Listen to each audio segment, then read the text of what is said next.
This week's cabinet meeting has decided that money will be reprioritized for the state of disaster on a case-by-case basis. It has also rejected the validity of the U.S. warning about unrest in South Africa. President Cyril Ramaphosa convened the meeting to approve the regulations for the state of disaster and discuss a number of other issues facing the country. This includes the measles outbreak and the risk of cholera spreading around the country. Newzroom Afrika's Govan Whittles attended that briefing and is live for us in Pretoria. So what has Cabinet decided about the state of disaster, Govan? Good afternoon.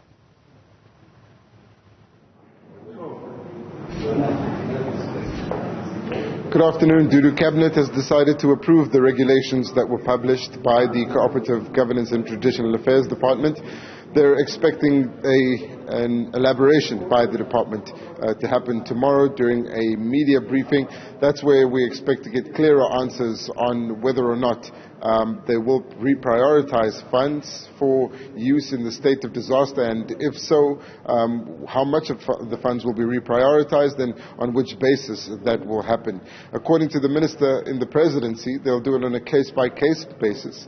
That's quite different to what they had announced previously. Remember, with the COVID state of disaster, the reprioritization of funds was announced by the president himself. This time, they aren't saying how much money will be reprioritized, which departments it will come from, but they are approving the regulations that have now been published. Let's listen to the minister in the presidency, Mondli Gungubele, about the regulations and the state of disaster itself. Cabinet noted a decision by the Financial Action Task Force to list South Africa as a jurisdiction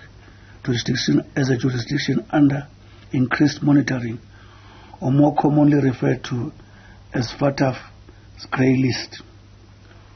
While the FATF recognized the significant progress made by the country in addressing the shortcomings highlighted in its mutual evaluation report, it assessed that there is more needed to be done. Cabinet is cognizant that addressing the identified shortcoming will be in the interest of our country. Government is committed to work swiftly to strengthen the effectiveness of its anti-money laundering and counter-terrorist financing regime.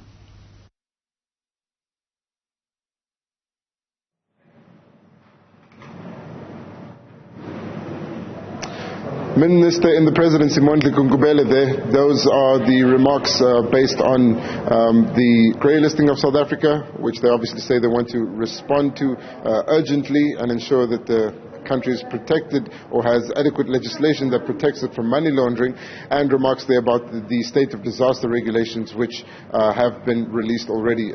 The minister in the presidency also responding to that USA alert issued to its citizens, where it warned them to stock up on food and emergency supplies, saying right now South Africa doesn't have any information which suggests that's necessary. It will alert its citizens if it believes that should be done. But then, interestingly, also commenting on the measles outbreak in the country, as well as the risk of cholera spreading in communities. And this is the advice that the government has for citizens amid these two threats that the country faces. Let's listen to the minister once again. Cabinet understands the frustration of citizens and business over the inconvenience and disruption caused by persistent load sharing.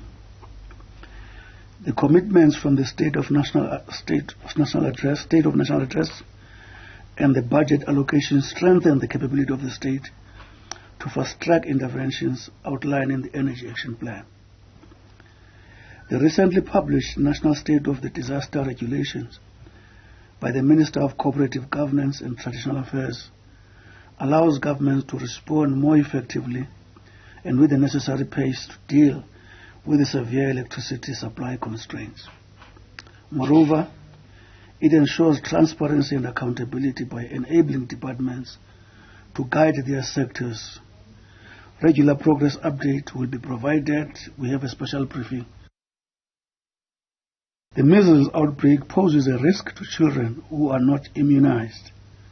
Parents and legal guardians are urged to ensure that their children are immunized as part of the nationwide child immunization campaign.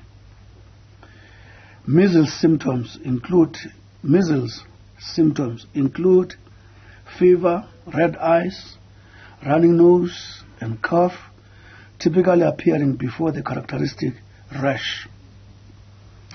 Following the recent rise in cholera cases, Cabinet urged citizens to be vigilant on any symptoms, which include diarrhea, dehydration, vomiting, and body weaknesses, spread mainly through polluted water or contaminated food. The public is reminded to boil water, cook food thoroughly, and practice basic hygiene of washing hands with soap and water to prevent transmission. Govan Whittles, thank you very much for that update.